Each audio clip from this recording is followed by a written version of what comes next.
Reach for the speed, reach for the whistle, go where the rail may run. Reach for the words, reach for the story, follow the rainbow sun. To a shining time station, where dreams can come true, waiting there for you.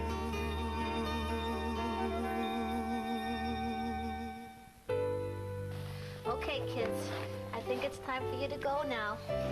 See? Station closed for the day. Can't we stay a little longer? Oh, I'm sorry, gang, not today. You know, I don't think the railroad cares enough about kids having fun. Boy, all Billy and Stacy can say is no. Hey, I got an idea. Okay. Okay, bye. See you later. Is this everything, Stace? Great, yes. Oh boy, our train for Snarlyville is here. Let's go.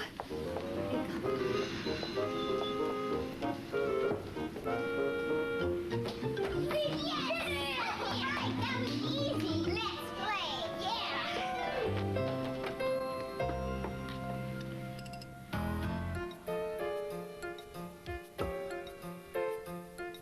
I have a little brother, he's a pretty good friend. I have a lot of fun when I play with him, but it makes me mad and it breaks my heart when he goes and breaks my things apart.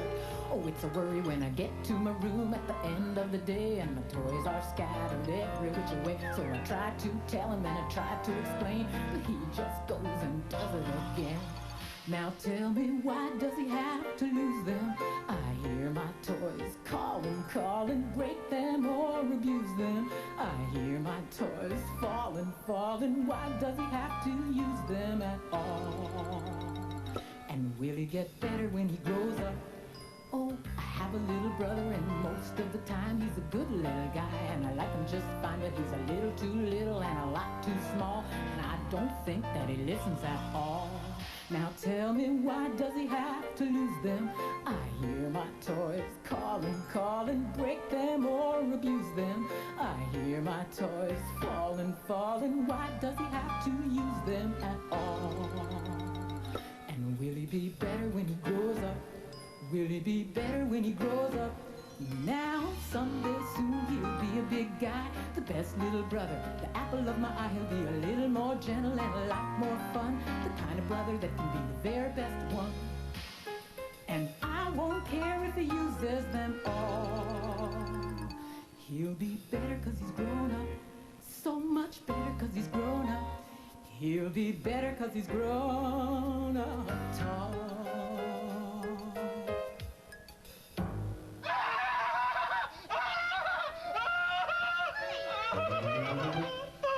Kim, are you okay?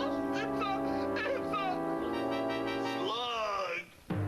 What's a slug? A slug is a phony nickel. I wonder who would put a phony nickel in the jukebox. They didn't put it in the jukebox, they put it...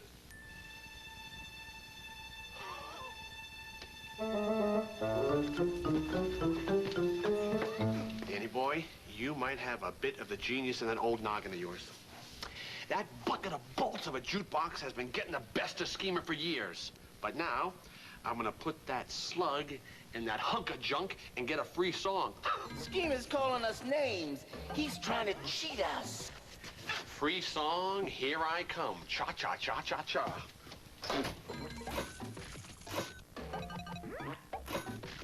If he wants us to play, he's got to show us a little respect.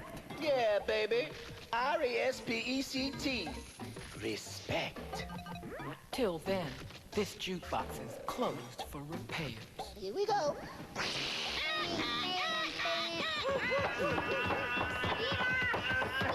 I think you heard it. Yeah. How can I hurt it? It's a machine. It's nothing but a bunch of bolts, wires, and tubes. But it isn't working anymore. I know. All right. Make way for gravity. What are you gonna do? Tell you what I'm gonna do. I am gonna call a repairman and get this thing fixed once and for all. Mr. Conductor, looks like you're having a lawn sale. Not really. Just doing some spring cleaning to put the spring back into my signal house. I never knew you had so many things in there. Well, one thing leads to another thing, and then that thing is joined to this thing, and before you know it, you're attached to too many things. Say, I thought Shining Time Station was closed today. What are you doing here? Well, we hid so we could stay here this afternoon. Yeah, there's no real reason for us to go, no matter what Billy and Stacy say. Well, they might have a good reason for sending you home. What good reason? Sometimes good reasons just appear, like after-dinner mints. Or to put it another way, sometimes rearranging the way things are meant to be leads to trouble. Nah. Mavis knows exactly what I mean. Who's Mavis? I'll tell you. Mavis is a diesel engine who works for the quarry company shunting freight cars in their sidings. She has 6 small wheels hidden by side plates just like Toby's. Mavis is young and full of her own ideas. She loves rearranging things too and began putting Toby's cars in different places every day. This made Toby cross. Freight cars, he grumbled, should be where you want them, when you want them. Fiddlesticks, said Mavis and flounced away. At last, Toby lost patience. I can't waste time playing hunt the cars with you. Take them yourself. Mavis was pleased. Taking cars made her feel important. At the station, Diesel oiled up to her. Toby's an old fusspot, she complained. Diesel sensed trouble and was delighted. Toby says only steam engines can manage freight cars, continued Mavis. How absurd, squirmed Diesel. Depend upon it, Mavis. Anything steam engines can do, we diesels can do better. Diesel knew nothing about cars, but Mavis didn't realize this. Toby's line crosses the main road behind the station and for a short way follows a farm lane. Frosty weather makes the muddy lane rock hard and very slippery. Toby stops before reaching the lane. His fireman halts the traffic at the crossing, and then he sets off again. By using the heavy cars to push him along, he has no trouble with the frosty rails in the lane and across the road. It is the only safe thing to do in this kind of weather. Toby warned Mavis and told her just what to do. I can manage, thank you, she replied. I'm not an old fusspot like you. The freight cars were tired of being pushed around by Mavis. It's slippery, they whispered. Let's push her around instead. On, they yelled. Mavis took no notice. Instead, she brought the cars carefully down the lane and stopped at the level crossing. All traffic halted. One in the headlamp for fusspot Toby, chortled Mavis. But Mavis had stopped in the wrong place. Instead of taking Toby's advice, she had given the cars the chance they wanted. Hold back, they cried. Grrr up, ordered Mavis. The cars just laughed and her wheels spun helplessly. Workmen sanded the rails and tried to dig away the frozen mud, but it was no good. Everyone was impatient. Grrr, wailed Mavis. Toby was in the yard when he heard the news. I warned her, he fumed. She's young yet, soothed his driver, and she can manage her cars herself, interrupted Toby. They're your cars, really, his driver replied. Mavis is supposed to stay at the quarry. If Sir Topham Hatt finds out... yes, said Toby thoughtfully. He and his driver agreed that it would be best to help Mavis after all. An angry farmer was telling Mavis just what she could do with her train. Having trouble, Mavis? Chortled Toby. I am surprised. Gosh, said Mavis.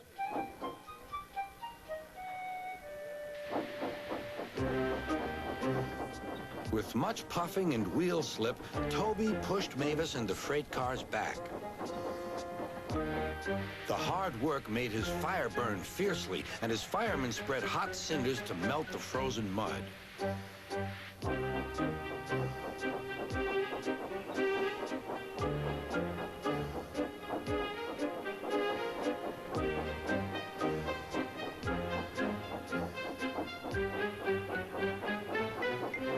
last, they finished. Goodbye, called Toby. You'll manage now, I expect.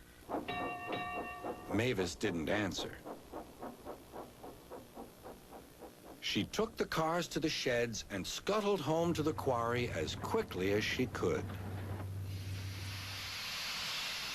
So you see, sometimes there's value in what you're told by someone who's just a little old, someone who's wise and sage by virtue of age.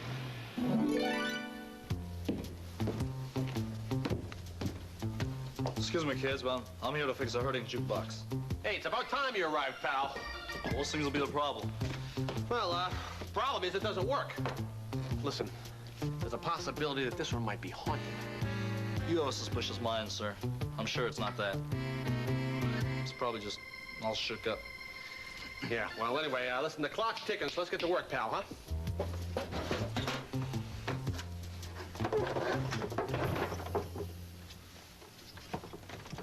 Get it done. Whoa, go, whoa,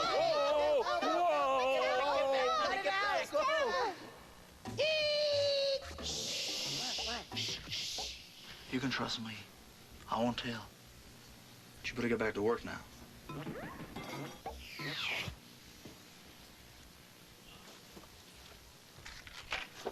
She's all done. Great. So I mean it's fixed? Well, no matter of speaking, sir. Here. Well, someone put a slug in the machine. What? You think it could have been me? Don't be ridiculous. I mean, why would I put a slug in my own jukebox? I mean, unless, of course, I found the slug in another machine by accident. No, sir. But I can give you a little piece of advice. She's a beautiful jukebox, sir. Well, maybe all she needs to work is a little respect. You know, you really remind me of somebody. Anyways, so the machine's fixed? Well, sir, I think that might be up to the machine. Just remember now, don't be cruel. Here's your bill. It's a pretty mean pair of blue suede shoes. Oh, thanks. My mommy bought them for me. I'll get me a pair like that someday.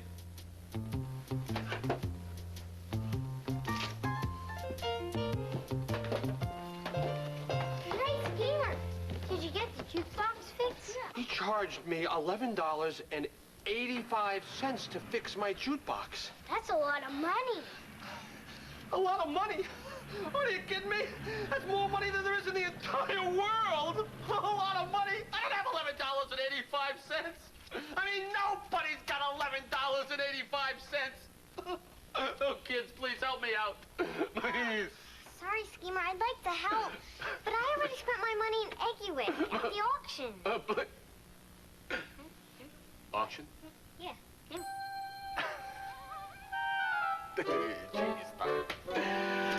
Pardon-moi. Of course, that is what we shall have here. I mean, look at all the junk in Shining Time Station. That's it. That's how we'll pay the bill. Boom! We'll have an auction. What's an auction? Well, my friends, an auction is probably one of the most beautiful things ever invented. You gather up all your junk, you sell it to some unsuspecting sucker who bids the most money for it, and then bingo, pooh, you're in Nickel City. I mean, what better place to sell junk than here at Shining Time Station? You're gonna have an auction here? What about Aunt Stacy and Billy? Kids, always remember Schemer's system of success. When the cat's away, the big cheese comes out to play.